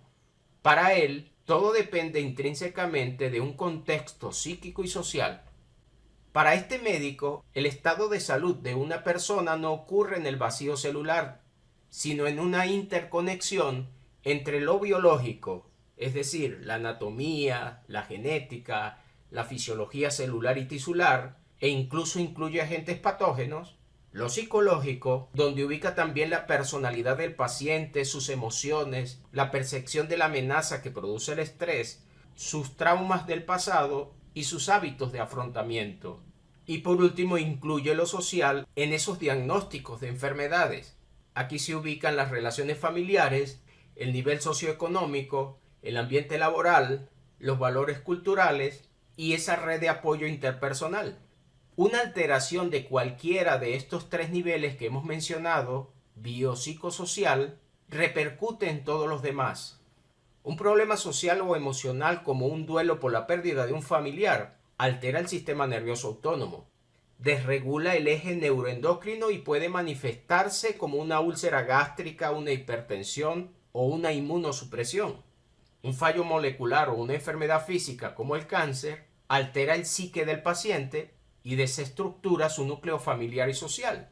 Jorge Engel sentó las bases para campos revolucionarios como la psiconeuroinmunoendocrinología, la medicina somática y la psicología de la salud. Gracias al aporte de Engel, hoy día se reconoce que la relación médico-paciente es terapéutica en sí misma. La empatía, el lenguaje y el aprender a escuchar de parte del médico influyen fisiológicamente en el paciente y ayudan a reducir esa simpaticotonía y el estrés. También opinó que este tratamiento debe ser más holístico, es decir, más integral. No se basa solamente en recetas. Es indispensable abordar el estilo de vida, la gestión del estrés y las condiciones sociales del paciente para lograr una verdadera curación o el control de enfermedades crónicas. Engel pensaba lo siguiente: la medicina debe ocuparse del paciente en su totalidad, no solo en sus partes. El modelo biomédico no abarca todo lo que concierne a la salud, porque la salud es una experiencia humana integral. Otro médico austriaco llamado Ludwig, y que ha sido considerado como el padre de la teoría general de sistemas, revolucionó no solo la biología, sino también la medicina, la psicología, la sociología, la cibernética y las ciencias de la computación. Al igual que Engel, se opuso al reduccionismo y al mecanicismo dentro de la medicina y entregó un enfoque organísmico, es decir, el todo es más que la suma de las partes. Rechazó ese sistema cerrado que aísla el entorno del paciente y apoyaba un sistema más abierto que intercambia constantemente materia, energía e información con su entorno. Es necesario entender esa fisiología e incluso la biología del paciente cuando se va a buscar la causa y la solución de distintas enfermedades.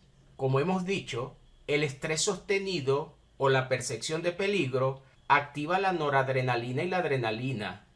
A nivel del páncreas, frenan directamente la exostosis de insulina, porque la prioridad biológica es movilizar glucosa al torrente sanguíneo para garantizar la supervivencia inmediata. Al inhibir esa insulina, los GLUT4 ya no pueden transportar de igual manera esa glucosa al músculo esquelético y las células de esos tejidos deben priorizar energía a través de los lípidos y proteínas, con la intención de no agotar la glucosa que el sistema nervioso necesita en ese estado de alerta. En estado de calma, cuando ya el paciente siente seguridad, el nervio vago libera acetilcolina sobre el páncreas y la acetilcolina estimula los receptores muscarínicos M3 de las células beta, potenciando la liberación de insulina. En ese momento se activa el almacenamiento de nutrientes, la reparación tisular y la captación de glucosa por los tejidos. La hiperglicemia no es un evento aislado en un tubo de ensayo. Es la manifestación biológica de un organismo cuyo sistema nervioso simpático está respondiendo a una demanda física, mental o social. No podemos dejar de reforzar que las pruebas de glicemia capilar y la prueba de glucómetros solo dan números estáticos de lo que sobra o circula en el vaso sanguíneo, pero no nos muestra el comportamiento de los GLUT4 ni de la energía lipídica que permanece invisible en estos resultados. Solo se llega a conclusiones a través de silogismos. Si la glucosa está aumentada, es posible que la insulina esté disminuida y viceversa. Aunque existe una prueba que consideran más efectiva, llamada la prueba de la hemoglobina glicosidada, la cual consiste en medir la glucosa unida a la hemoglobina en un tiempo no mayor a 3 meses. Pero esa hemoglobina no depende de esos GLUT4 que necesitan insulina, porque de ser así, en el momento que el simpático baja la insulina, tendríamos una crisis a nivel de órganos nobles como el cerebro y el corazón. Los transportadores que usa en este caso los glóbulos rojos son los GLUT1 y ellos no son insulinos dependientes, por lo que esta prueba de hemoglobina glicosidada no nos puede contar el comportamiento de los transportadores GLUT4 que sí dependen de la insulina. Esta prueba de hemoglobina glicosidada, ella refleja la exposición prolongada de la hemoglobina intracelular a la glucosa que ingresó, pero a través de los GLUT1, no de los GLUT4. Como hemos dicho también, la prueba estándar de inmunoensayo no nos define quién es proinsulina y quién es insulina, y puede ser parte de esa confusión de hablar de hiperinsulinemia o de resistencia a la insulina, cuando realmente son proinsulinas de menor acción que están aumentadas a nivel sanguíneo para justamente hacer que entre poca glucosa a las células del músculo esquelético y no absorban totalmente la glucosa que está a nivel sanguíneo en estos pacientes que están en un estado simpático. También hemos visto que en la mayoría de los casos no es tomado en cuenta el estrés del paciente cuando se están realizando estas pruebas en ayuna, lo que indica que si el simpático está activo, los valores van a estar mostrando ese momento alostático del paciente, pero no precisamente su estado de reposo. Si el alerta convive día a día con el paciente, es decir, un estrés de larga data, el cortisol creará un pH ácido que afecta a las células del páncreas, causando incluso apoptosis de esas células beta, lo que obligará a actuar a los llamados anti-GAD, que son asumidos como anticuerpos que responden a una necesidad de limpieza de detritos celulares, justamente producidos por esa muerte celular o apoptosis. No se trata de un error genético autoinmune idiopático, como normalmente se asume en las diabetes tipo 1, donde culpan a este anticuerpo. La ciencia, en su manual clásico, define a este anti-GAD como una herramienta de defensa para eliminar enemigos. Cuando observa esa misma molécula en la diabetes tipo 1, invierte la lógica y lo convierte ahora en el enemigo principal. A partir de allí, ahora el anticuerpo pasa a tener un cambio de rol. de protector y limpiador de residuos, ahora pasa a ser catalogado como un agresor suicida. Pero este anticuerpo estaría modulando la actividad enzimática, no generando destrucción. El cuerpo humano produce millones de proteínas que deben ser removidas cuando envejecen o sufren un estrés oxidativo. Los anticuerpos actúan frecuentemente como una etiqueta de marcaje, para que el sistema linfático limpie y ordene los residuos moleculares sin generar una inflamación descontrolada. Ellos están actuando, como hemos dicho, como herramientas de modulación, de limpieza y de marcaje para restaurar el orden metabólico. En dado caso, ya no sería el culpable en esa escena del crimen, sino un regulador intentando poner el orden. Pero cuando se hace la observación patológica, observan a este anticuerpo aumentado y termina siendo el culpable. Es como culpar a los bomberos que se hacen presentes en un incendio. Una de las complicaciones registradas en los pacientes diabéticos es la formación de cáncer a nivel de páncreas. Pero si seguimos entendiendo la dinámica de lo que causa un cortisol continuo a nivel del cuerpo, el daño tisular causado por la apoptosis persistirá, y desde este enfoque el mismo sistema buscará la manera de generar células de núcleo grande que pasan a ser una especie de células madres y que son capaces de activarse en esos tejidos que están bajo hipoxia, debido justamente a este estrés que se está generando. Esas células que terminan siendo llamadas atípicas tienen una alta capacidad de mitosis y son ricas en información genética para lograr especializarse a través de esa diferenciación celular. Y la oncología alopática verá esto como un cáncer de páncreas. Puede que alguien consiga atrevido lo que estoy contando, pero hoy día no nos están ofreciendo otra alternativa. De cada 100 pacientes, aproximadamente logran sobrevivir 8 que sufrieron de ese cáncer de páncreas. Eso es lo que dice la estadística, lo que indica que tienen una falla del 92%. Esos otros pacientes que mueren nos dan a entender que la ciencia no ha conseguido todavía solucionar este conflicto. Y es porque el reduccionismo médico está alejando esa tríada biopsicosocial del paciente y no está canalizando el estrés continuo que mantiene el cortisol activo y termina generando este cambio a nivel celular que obliga al sistema nervioso autónomo a dar una respuesta en medio de esta emergencia homeostática y tisular. Esta cifra del 92% es abrumadora y nos demuestra que existe un paradigma actual en este tipo de cáncer, el cual profundiza la alarma de estrés del paciente y su mecanismo de lucha y huida cuando se entregan estos tipos de diagnósticos. El problema aquí es que ante una información de cáncer irreversible, el paciente tiene que enfrentar una angustia diaria pensando en que la muerte se acerca, y esto jamás podrá disminuir la acción simpática si no es acompañado de una propuesta que tenga soluciones reales. Se hace necesario abordar otras variables cuando se hablan de diagnósticos y tratamientos en algunos tipos de enfermedades, y no puede ser omitida la biografía, el estrés sostenido y la respuesta alostática que el paciente presenta ante distintos tipos de dramas. El cuerpo no se equivoca, e incluso esos anticuerpos anti-GAD que hablamos no son enemigos, responden a una demanda orgánica extrema cuando un paciente se ha mantenido en una acción continua, donde ese enemigo real o simbólico lo tiene presente siempre en su mente y lo lleva incluso a no poder lograr esos estados reparadores y vagotónicos que se logra durante el sueño profundo. Porque casi todos estos pacientes cursan con cuadros de insomnios e incluso los problemas digestivos debido a la disminución del peristaltismo, lo cual nos está contando que el paciente se encuentra en un estado de alerta continuo aún en las noches, lo que dice que tienen una biografía que debe ser tomada en cuenta.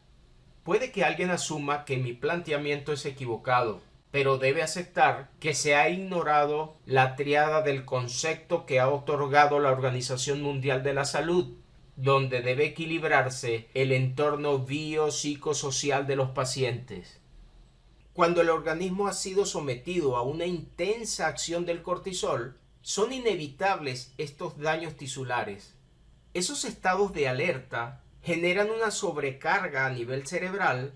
La pupila también sufre, porque recuerde que en momentos de estrés, donde se activa la sensación de lucha y huida, se dilatan esas pupilas para poder tener mejor visión.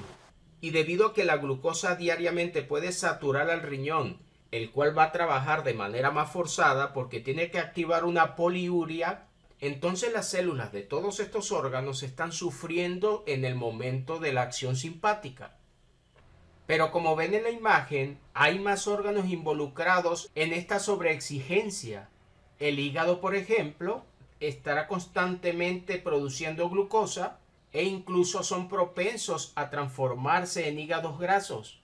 La acción de este cortisol elevado por el estrés también tiene efectos directos sobre la acidez estomacal, como hemos dicho sobre el peristaltismo intestinal y la disminución del calcio a nivel de huesos, entre otras alteraciones. Si el paciente logra superar el cuadro de alerta o si logra descansar de esa acción del enemigo, estaría saliendo de esa acción simpática para activar el parasimpático. Y en ese momento tiene que haber una recuperación de esos tejidos alterados. Cuando baja la noradrenalina, los vasos cerebrales se dilatan y las citoquinas de reparación aumentan la permeabilidad para que el sistema linfático y los astrocitos transporten aguas y nutrientes al tejido sufriente. Estas citoquinas son las que indican a las células cuándo deben multiplicarse, cuándo deben madurar, inflamarse, detener la inflamación o migrar a tejidos específicos. En ese momento donde se van a reparar los tejidos cerebrales, el líquido tisular aumenta, porque él va a ir acompañado de componentes inmunológicos para esa reparación. Y el sueño profundo es uno de los que mejor activa este sistema linfático a nivel cerebral. A nivel renal, el estado vagotónico va a crear un equilibrio hidroeléctrico y el riñón va a aumentar temporalmente la retención de agua y de sodio, justamente para aumentar esa migración celular y lograr la reparación necesaria en el riñón. No obstante, la medicina convencional en este momento utilizará diuréticos e inhibidores del sistema renina, angiotensina y aldosterona para eliminar esos líquidos y reducir la presión arterial no glomerular, sin comprender que está sucediendo es un estado reparador. Prontamente ese paciente estará sometido a diálisis y dirán que simplemente fue la evolución del cuadro de cronicidad de la diabetes. A nivel ocular también aumentará el flujo del humor acuoso, justamente para reparar, y va a aumentar la acción de la enzima anidrasa carbónica. Ella va a ayudar a alcalinizar la zona, la cual había sido sometida al pH ácido de ese estrés prolongado. Cuando estos fluidos aumentan a nivel ocular, la medicina convencional utilizará inhibidores de esa anidrasa carbónica y de esta manera va a alterar el transporte de agua y de iones, especialmente ese bicarbonato y el sodio del que hemos hablado. El sistema nervioso autónomo va a tratar de llevar a ese paciente al estado parasimpático para reparar y la medicina alopática entenderá esto como que la enfermedad evolucionó y tratará de contrarrestar esta acción parasimpática. Con esto no los estoy invitando a que no se hagan los tratamientos, porque si no va a salir de ese estado de alerta del que estamos hablando, puede que realmente necesite que le ayuden a controlar esa glicemia en sangre. Pero sí les estoy induciendo a que conozcan la verdad del sistema autónomo y puedan incluso entrar en algún tipo de intercambio con esos médicos que los tratan.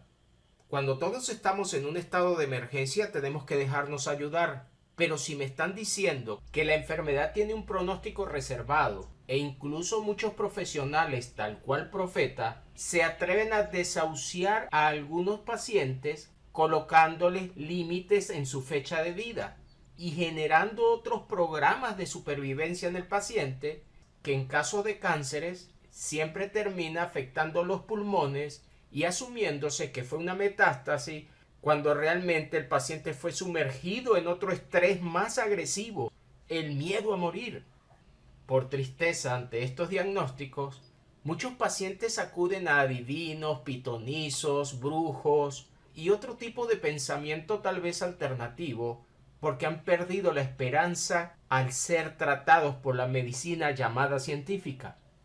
Aunque el sistema autónomo lo quiera ayudar, si el paciente no se siente seguro, siga manteniéndose en todos esos medicamentos que muchas veces lo que generan son efectos placebos, pero nunca se atreva a avanzar en la solución de una enfermedad sin acompañamiento, y debe conseguir la calma que necesita para que su sistema parasimpático pueda actuar. El cuerpo no es un enemigo, y lo que llaman enfermedad normalmente es una respuesta biológica que tiene un sentido en el paciente. Hay estados de salud que nos causan miedo y que no podemos dejar de usar medicamentos mientras procesamos la información, pero hay otras enfermedades crónicas que nos van a permitir evaluarnos. Podemos entrar en ese proceso de relajamiento, soltar esos dramas viejos, investigar por qué mi cuerpo está en alerta, qué tipo de antecedentes hay en mi historia que me está obligando a mantener la energía de la glucosa en alerta. Incluso debemos descansar en la fe, aprendiendo a soltar todas esas emociones que se transformaron en sentimientos peligrosos, aprender el autoperdón, porque muchas veces somos los que nos culpamos por tal o cual acción, e incluso perdonar esas historias de familiares o de personas que nos hicieron daño. Y por amor a los hijos debemos crear una transformación. Así como la salud es una tríada biopsicosocial, devolverla también depende de un comité multidisciplinario, donde no se descarta ninguna entidad a la hora de ayudar. Una de las maneras de trabajarlo sería estando cerca tal vez de un laboratorio, entrar en un proceso de comprender esta fisiología y tomar algunas medidas sanguíneas en estados realmente de reposo para que pueda observar que su cuerpo sí puede cambiar. Por tristeza lo seguiré diciendo, la nueva medicina reduccionista y mecanicista, aunque enseña todos estos protocolos a través de los libros, en la práctica no es igual. Está formando nuevos profesionales de récipe que están a la espera de que industrias farmacológicas le traigan los protocolos. Pero es necesario comprender algo muy rudimentario en cualquier campo de la medicina, y es la acción del sistema nervioso autónomo simpático y parasimpático. Los pacientes deben ser identificados en qué momento se encuentran en estado simpático, y el médico, como buen terapeuta, con una visión más integral, debe tratar de calmar a esos pacientes y llevarlos a un estado pleno de reparación. Monitorear su estado de salud no es el problema. El problema es que el paciente salga de esos consultorios con un miedo más grande que cuando entró a ellos. La mente de un paciente diabético siempre vive en los alertas de los azúcares. Su vida no es la misma después que abraza esos miedos. Y vuelvo a repetir para que se me entienda. No le estoy invitando a dejar sus tratamientos, sino a comprender la biología y la fisiología, y junto con un profesional integral, déjese ayudar, pero sobre todo, libérese de esos cuadros dramáticos que quedaron guardados en ese hipocampo.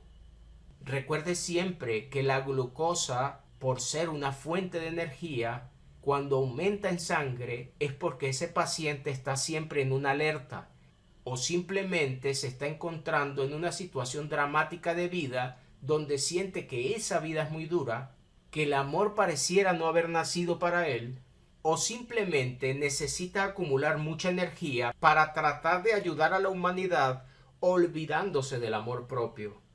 Siempre he creído que muchas enfermedades nos dicen cuán egoístas somos con nosotros mismos. Nos desvelamos por otros y nos olvidamos de ese amor propio. Antes de terminar este video, quisiera nuevamente compartir la información de este médico alemán, el Dr. Ray Hammer, quien tuvo muchos problemas con el mundo médico por presentar sus 5 leyes biológicas. A pesar de ser un médico especializado, el hecho de haber propuesto que el mismo cuerpo entregaba una respuesta biológica, y a eso muchos le llaman enfermedades, esto le trajo consecuencias incluso legales, desde prisión hasta suspensión de su título. A pesar de todo, pudo avanzar en base a su planteamiento y hoy día tiene muchos seguidores. mostrando una manera diferente de ver la enfermedad e incluso abriendo un campo de esperanzas al entender esa fisiología corporal. Hammer muestra que todos tenemos una normotonía, donde durante el día tenemos una carga adrenérgica que comienza desde la mañana para podernos impulsar a nuestras actividades diarias. Luego, al llegar la noche, el sistema nervioso parasimpático activa su mecanismo de reparación.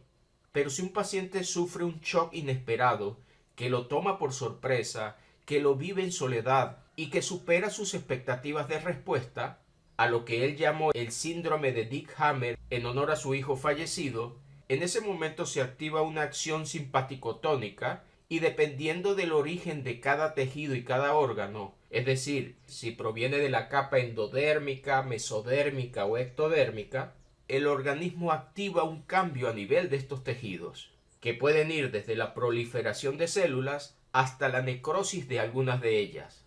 Una vez que el paciente soluciona su conflicto, a lo que él llamó la conflictolisis, el organismo entraría en un estado parasimpático que es vagotónico y reparador para poder restituir todo ese daño que se causó durante la acción simpática. Incluso introduce en esta etapa reparadora lo que él le llamó la epicrisis, que es una elevación de síntomas dentro de esa acción vagotónica para completar la reparación. Y es en este momento donde los pacientes acuden normalmente a los fármacos recetados por profesionales médicos y que terminan silenciando los síntomas, pero no generando reparación. El médico lo leerá como la enfermedad activa y muchas veces va a devolver al paciente al estado simpaticotónico, incluso a través de un diagnóstico de alerta que entrega cuando asume que muchas enfermedades no solamente son crónicas, sino que tal vez llegan a ser incurables. Si el médico y el paciente entendiera este proceso simpático-tónico y vagotónico, pudieran avanzar a la calma necesaria para dejar que este sistema nervioso parasimpático complete la acción y de esta manera poder devolver la normotonía que el paciente venía trayendo. Para Hammer, todo lo que denominamos enfermedades son realmente respuestas biológicas del cuerpo, las cuales tienen un sentido para el paciente. Según él, comprender el origen biológico del síntoma no solamente cambia la salud, también nos cambia la manera de vivir. La diabetes la ubica como un programa biológico de supervivencia, donde actúan el psique, el cerebro y el órgano para hacer frente a algún tipo de peligro. El conflicto o el choque, a lo que llamó el síndrome de Dick Hammer, puede ser, por ejemplo, un conflicto de pérdida o de separación dolorosa de un ser querido, una vivencia de desvalorización en el rol afectivo, o ese miedo visceral que se produce al perder el territorio o el vínculo de protección. Hammer muestra distintos conflictos para variar ese metabolismo de la glucosa. Uno de ellos, muy mencionado, es el conflicto de asco y resistencia frontal, que relacionaba con la diabetes tipo 1, que según Hammer se observa más en varones diestros, ya que en sus planteamientos toma muy en serio la bilateralidad cerebral y biológica que tiene el cuerpo. En este caso ubicaría situaciones vividas como una repugnancia profunda e inaceptable, algo que el sujeto no puede tragar ni tolerar, y que va combinada con el miedo a un peligro frontal. También relaciona el conflicto de miedo y repugnancia con la hipoglicemia, en mujeres mayormente con un perfil zurdo, porque para él esta bilateralidad biológica tiene mucho que ver en las respuestas. Aquí ubica detonantes clásicos como un susto repentino ligado al asco o al peligro inminente. Y esta mención del asco es porque junto con las demás emociones juegan un papel importante en el individuo. Y dentro de las 5 emociones que normalmente se reconocen, todas activan el sistema nervioso simpático a excepción de la tristeza. Recuerde bien que en simpaticotonía hay una disminución de la insulina y la glucosa tiende a aumentar en sangre. En el caso de la hipoglicemia, el organismo estaría disminuyendo el consumo energético, posiblemente como un mecanismo de defensa, tal cual a veces sucede en los síncopes o desmayos, donde el organismo trata de defendernos para alejarnos de una situación peligrosa que no estamos en condiciones de enfrentar.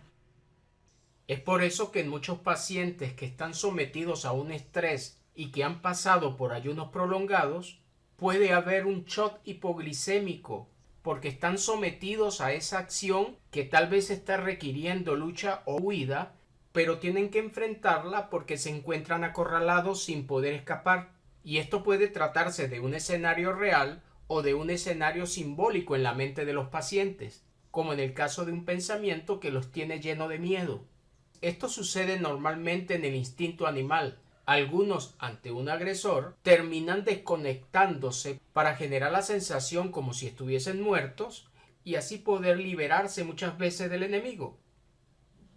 La diabetes tipo 2 para esta teoría estaría relacionada con vivencias donde la persona siente que se le impone una carga intolerable o una norma que se debe resistir a toda costa. Esto a menudo se presenta en el ámbito familiar o laboral. El conflicto eleva la glucosa de manera sostenida como una fuente de energía de resistencia física o territorial prolongada. El conflicto de territorio o de separación afectiva también lo incluye en estos dramas, ya que ellos pueden ir acompañados de una desvalorización profunda. Puede que el desencadenante o el DHS que originó este cuadro de diabetes sea la pérdida de un ser querido y que hace sentir en el individuo que ha perdido su lugar seguro o el apoyo vital dentro del clan.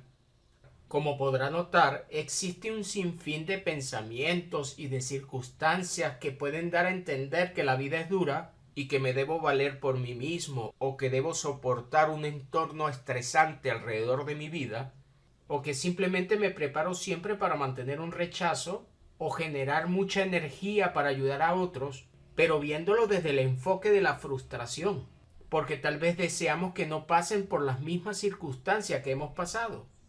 Estas cosas pueden generar que el cuerpo dé una respuesta alostática para poder hacer frente a cada uno de estos escenarios. Si usted está pasando por esta enfermedad de diabetes y ya ha escuchado el diagnóstico que es una enfermedad crónica autoinmune, no deje de observar todas estas emociones y sentimientos que hemos hablado, ya que desde el principio de este video hemos mostrado que fisiológicamente el cuerpo entrega respuesta ante una demanda alostática para poder lograr en un momento determinado el equilibrio homeostático. Y no le dé miedo entenderlo, porque el mismo concepto entregado por la Organización Mundial de la Salud no excluye el entorno social ni la mente cuando habla de sanar el cuerpo. Más allá de lo místico, tenemos un cuerpo que genera respuestas para ayudarnos, pero somos nosotros, con esa falta de gestión de emociones, los que colocamos a ese cuerpo en alerta. Espero en Dios pueda abrazar todo lo que hemos dicho en este video y empiece a notar que puede cambiar esa respuesta alostática del cuerpo si cambia esos miedos, si cambia esos rechazos, si genera resiliencia en cada una de las vivencias que son duras en la vida. No obstante, ante cualquier emergencia como la cetoacidosis que puede llegar a ser común en pacientes diabéticos, no deje de buscar ayuda médica. Pero en esos momentos donde usted pueda gestionar emociones, no se olvide que el cuerpo es su amigo y que ese sistema nervioso autónomo está trabajando 24 horas a nuestro favor. Espero que la bendición de Dios lo siga arropando en cada momento.